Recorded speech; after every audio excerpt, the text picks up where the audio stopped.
Hi, welcome to class. We're the only two right now, but the other ones will show up eventually, right? I hate my life. I hate my life. And Professor Sunreis Productions! Hello class, Professor Sunreis here. As I promised you guys, if I do well enough with my Brave Virtual World is in Cologne, I will give you an updated deck list. And I did do quite well. I got 6-2 out of 8 rounds, of course. That's top 16 out of 236 players, I think, or like roughly 240, 250. So overall, the deck performed quite well. I only lost twice because I got hard sacked by a Fluwandereese player who won die roll and drew Featherstorm game 3, so there's nothing I could do there. And a Sky Striker player who had a Nib +1 or even 2 hand traps twice. So there's nothing you can do against those matchups, basically, if they open like this. But overall, the deck overperformed. It was super consistent. I never had the virtual world curse of drawing 2 Qinglong every game. I only bricked twice on triple Enchantress, and I mean, you can figure out the likelihood of that ever happening too many times. And I even won one game of it because I could loop Qinglong Enchantress all the time, which was pretty cool. Overall, the theory of the deck perfectly transitioned into a real game. I didn't play against Despia once, even though there were a lot of Despia people around there, so I still have to get a lot of testing done against that deck, but overall, I think we do have a decent enough Despia matchup to still compete in the meta if it becomes tier 1 or tier 2 or whatever. But so, without further ado, don't forget to like, subscribe, and leave some feedback down in the comment section below, and I promise you guys I won't spam you with too many Brave Virtual deck lists in the future, so let's get right into the deck profile. So, before we go deeply into the profile, this is basically this like 95% the same list of the last profile. So you can definitely just go through this profile really fast and only sit at like the side deck and the defensive cards, because the like engine cards are basically still the same. So we have 3 Lulu, 3 Gigi, 3 Lao Lao, 3 Lily. We just want to max out the names. These are all of our starters, and I think I only like maybe once or twice didn't draw one of them or couldn't play Virtual World. So basically the engine was super consistent, and I've never run into the problem the deck used to have where you just don't draw playable. I've rarely ever bricked. Of course we have the 1 Neon. Definitely didn't miss this one. It was super available to me thanks to 3 Italy and 3 Cologne. Because if you start the combo with the Cologne, you of course can just send it with like basically any name. So for the spell traps of the Virtual World engine, 3 Cologne, this card was super strong, especially going second. 3 Qinglong and 2 Chucha. Luckily I didn't draw Chucha too much, but it was still like an amazing card. At the end, this is like the bare minimum you have to play, of course, and it just performed. Even Qinglong I didn't really see as a brick, because a lot of times this was like my second name. So either do this with Lulu and I was super fine, or just discarded it off the Brave engine, and then I could play like a slightly scuffed down Virtual World engine and on like Griffin, Handtraps, and Shenshen, which was more than enough most of the time. And Kowloon, of course, being insane going second. There were a lot of times where you just Kowloon, Qinglong, the opponent's DP or something, and he popped it, and then I just got the Qinglong in the grave, which is where I wanted to be, which is like the biggest strength I feel like of this deck. It's super hard to see the optimal line of disruption, especially on like Kowloon, Qinglong. You don't really know what is correct. It's super hand dependent on the opponent, and it just feels really strong to have the opponent always on the edge and never being 100% sure of their place. For the honorary Virtual World, we have 3 Italia. This card is insane. It's either Neon or it's level 3 tuner, just to give you a Virtual World monster on the field. Super strong to just start or extend your plays. And after Kowloon, this is like the second best way to get a Virtual World on the field. So it's Kowloon, this, and then like a normal summon.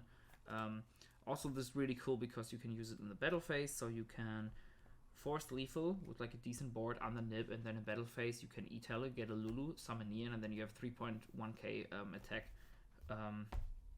to go for game. This plus Baroness and like a Brave token or something is already game. So that definitely came up where I just went to game and dodged an easy Nib there.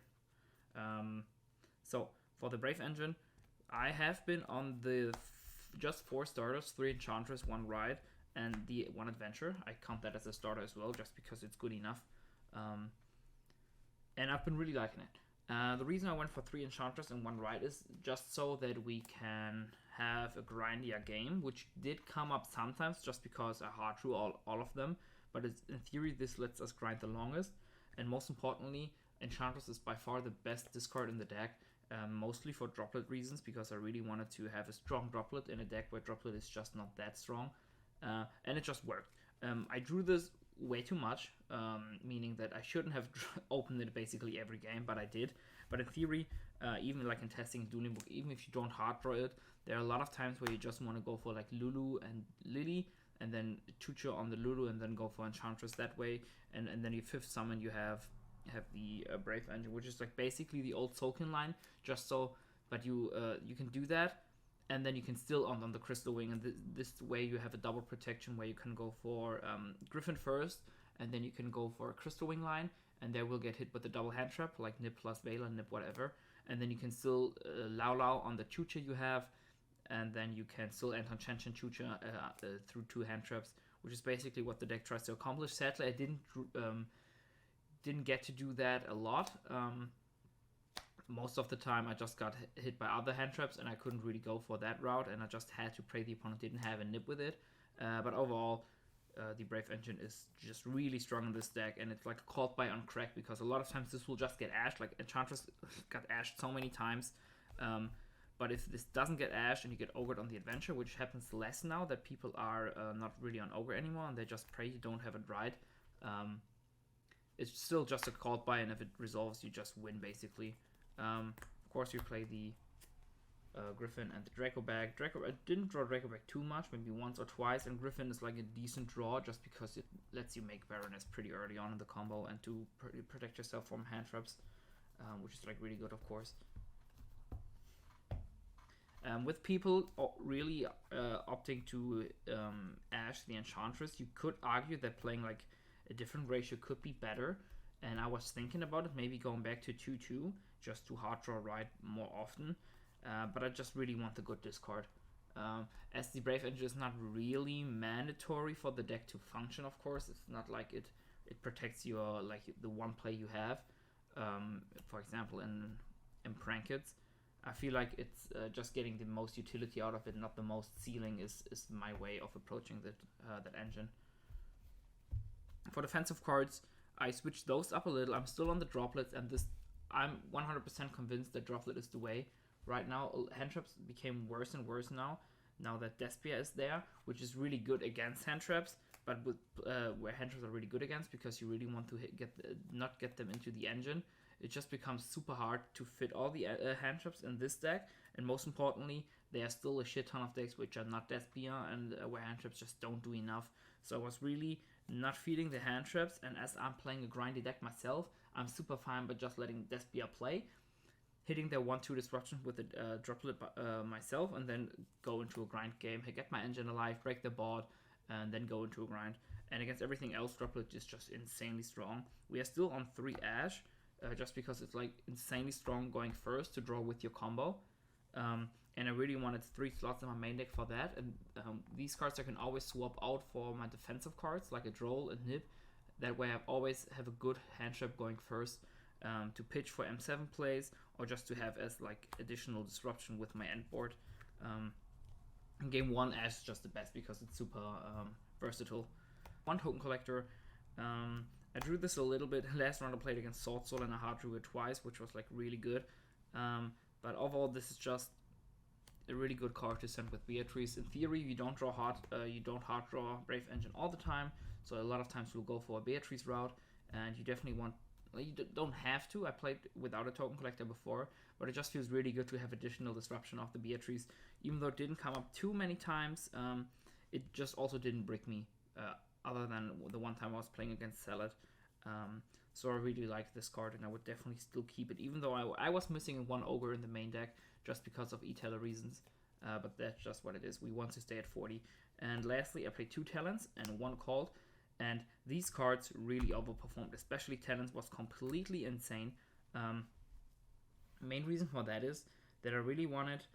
the problem I had with the deck is that hand traps just didn't feel good enough. You need to draw a shit ton of them for them to be effective, and if you draw a shit ton of them, you're left with like 2 to 3 cards to play.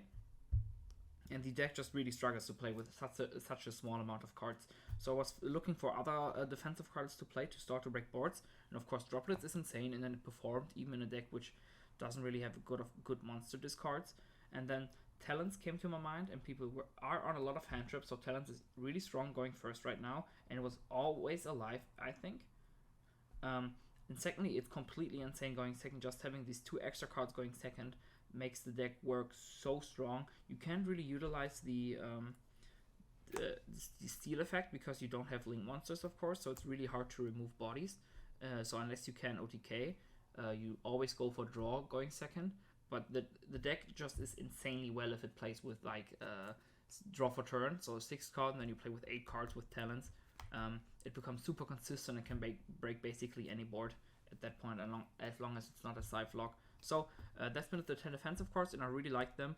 I think I lost 4 die rolls or 3 die rolls, so a lot of times I went second, and the deck still performs super well, even if going second. One time I broke a board of against Lureless Tri-Brigade of the trap. I don't know what's it called right now. Omen? No, it's not Revolt. I Revolt Appaloosa for 3, the Dragon Lord, a DPE, and I think 1 hand trap with that. And I broke that board. Sadly, I couldn't build enough disruption to win the game, but the deck has insane capabilities of breaking boards, so you should never underestimate it. And I think the only reason the opponent won the game is because he drew a Tri-Brigade for turn, because I still had 1 Chucha to hit his normal summon, but as he drew a Tri-Brigade for turn, I couldn't disrupt all of his plays. So the deck is really good going second, and a card like Talents just really pushes the ceiling of the deck even further. So for the extra deck, I was pretty happy with all of that, basically. Beatrice, of course, mandatory. Yazi was insane. Yazi was the card I could use to break the board, because it being like a 1-for-1 trade and giving you a virtual world back is completely insane, and makes it so that a disrupted Brave Engine, of course, still gets you to something, which is why I love it so much. It just eats disruptions like a magnet, and then you can turn the token into either Yazi, a Baroness, or the new MVP of the extra deck, and the card I fell in love with this tournament, Chinging. This card is completely insane. Not only is it like probably the cleanest out for Dragoon, it's also really strong against so many matchups. I played against an Eldritch player. I banished, like, with Fun and this, I banished DPE, Golden Lord, and 2 traps out of his graveyard, which is completely insane. It being hard to out under in a simplified game state for a DPE which came up, so I just built this one, and he couldn't out it because he only had a DPE left. Just really strong card. It can also help you push for game, and can be like a really good disruption. Sometimes you need. I think it came up once, but the opponent just scooped there, so he didn't really try to play the game. But you can end on Baroness, Shen, Chengying, and Chucha if you get rid of the Brave cards. And then your opponent cannot really play at all, because you have an Omni-Negate, you have a Shen, you have a Banish from field and from grave, if stuff goes into the grave, of course. And you have a Chucha in a lot of decks which banish themselves. Changing is just an insane disruption. Or if you play Shen, you usually are fine by activating this just as a spot removal on anything, as long as the opponent got stuff into the graveyard via discards, of course. But that usually happens. It's rarely ever time where Shen is on the field and there's nothing in the graveyard, because of course Shen just banishes from field, people will discard and stuff like that. So overall, really like the Synchro 10s. The second one was super crucial. For other synchros, we play the draw guys, 1 Charge Warrior, 1 Coral. The second Charge Warrior would have been nice sometimes, but the space is just too tight, but it definitely would come up. 1 Juju. I didn't really summon this guy, but I still would not cut. This is like a super strong. Actually, I did summon this once. There are lines of plays where you summon this instead of a Charge Warrior or a Coral if you definitely need a card on the field, like a Virtual World, and you want to get value of Lao Lao to revive something. So if Lao Lao is the only starter and you have like E-Teller plus Enchantress, what I like to do is normal summon the Enchantress, E-Teller for Lulu, and then go for a Juju, and then Lao Lao on the Juju, summoning back the Lulu, which is like a really cool play. It does definitely play into Nib, but I think I knew the opponent didn't have a Nib because we were like in a grind game, or I couldn't afford to play around the Nib at this point. But this is like still a really good card, and at worst it's a toolbox card, and at best this is like a tower monster against decks like Eldritch in a simplified game state. Of course, the one Chen. Card is insane. A lot of people just scoop on the end board just because Chen is there with like a Chucha and one protection. It's just way too much for a lot of decks to handle. Think of cards like Red Rose Dragon, Phantom Knights, which are not there represented, but a lot of decks they just cannot play around the Chen too well, or Dragon Link. Of course, Despia doesn't really care too much about the Chen, but like I said, I didn't play against that, and we also have like an insane grind game just as they have. So we can definitely just grind, even though our disruptions are not the cleanest against them. Of course, we still are on the Crystal Wing package. Like I said, I couldn't really build this too many times just because of the way I just got Handtrap spammed at the tournament, and it's really only something which you do if you don't get disrupted at all. But overall, it's still a really good card, and I would definitely play it. For the XDs, we play one Break Sword. This did come up a lot of times, and I would never cut this. One Fan. Like I said in the last profile, this card is completely insane, and I would never not play it anymore. Way too many times where I break a board, get rid of DPE Celestial or DPE Dasher, which is I feel like the better play because then they don't have the free summon. And I just win because I then overlay for a Zeus, and it's insane. One M7. Now that I have Fan, this card is less insane, but it still definitely came up a lot of times. This is like a backup plan which you want to end on and just get back like an Ash or something, or get an additional name and just chill. Definitely came up times where I knew I didn't have to use too many resources to disrupt the opponent, and then I just ended on an M7, and I ended the turn with a Chucha and two names in hand, like Lao plus Lulu, and had a Qinglong Engrave just for extra follow-up. This is really good. One Gaia Charge, Thunder Charge, I don't know what it's called. This is Italian. This came up every time I went for a Zeus, and I would, once you play like a format Zeus extra deck, you never want to go back. I played without it, and it's fine, but just having the extra deck space for it just feels really good. And now that I play it, I would probably not go back to playing without it. I have a shit ton of things here. Don't care about those. For the side deck, I am on 2 Anti-Spell, and this card was insane. It's just a 2-off, but being a 40 card and usually drawing like 2 cards in a turn, like in the middle of a combo while the deck's really thinned out, gives you quite a high likelihood of seeing this, and it's just completely nuts against everything.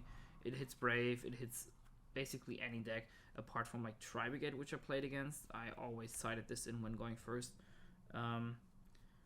For going second, we had the 2 Lightning Storm, and I played a third one at the tournament, but my reason for that was I really wanted to have a really generic card, also as backrow disruption, but in the tournament I realized that I had better cards in the side deck to always side than Lightning Storm, like most of the time, so I just play the one Reboot because it's mainly still there to hit backrow decks the hardest, so I really like that. I only played against one Eldritch, but there were a shit ton of Eldritch, especially like stun Eldritch players at the top tables, but I just dodged them. And one Prankatops with it because it's the most versatile back row hate there is in the game, and I really like this card. It's also level 7, which can come up to make Baroness in a pinch. Then we have 3 Ghost Bell, 3 Nib, and 3 Droll, and these are the slots I always swap out the Ashes for. Especially going first. Gospel not too much. This was just for Despia, which I didn't play against at all, so I never sided it in. But in theory, it still should be way too strong and count as a blowout hand trap against the matchup because you just hit the branded in red and they cry. But these cards were really good. Didn't see Nib too often, but it's still just insane to have as like a hand trap with your with your whole board. Because the Borg, of course, is so recurable, you definitely like to have Shenchen in the grave because it gives you 2 free banishes and gives you the Chucha alive in the opponent in your turn and then in your next opponent's turn as well. So that's also really cool. You cannot utilize the body of Nib now that we are not on the Hulk combo, but it's still impossible to break your board if you have a Nib. If you have Shenchen, Chucha plus anything and you have a Nib, there's no way your opponent will break the board. Droll is like really insane against so many decks, most importantly Flow Wanderees, and Ghostbell, like I said, for the Despia matchup, which didn't come up. So that's been it for the deck. Like I said, I went 6-2, only lost because the opponent just drew better than me. I didn't misplay in those matches. I did misplay, of course, but I still won, luckily. But in those matches, it just happens. If the opponent has in a match best of 3, twice you get a Nib plus, once with a Veiler and once with like a double ogre. So even the Chucho I had for the just as my 1 disruption, it got ogred. So there's nothing you can really do about that too much. And then 1 flow 1 Reese, of course, if he goes to die roll and they draw insane in game 3, you can't really do much about that. But overall the deck performed really well, and this is for me the cleanest iteration of Brave Virtual I had so far. So I hope you guys liked it, enjoyed the video. Definitely don't forget to like and subscribe. You guys are dismissed. Class is out. Professor Sunreis out. Peace.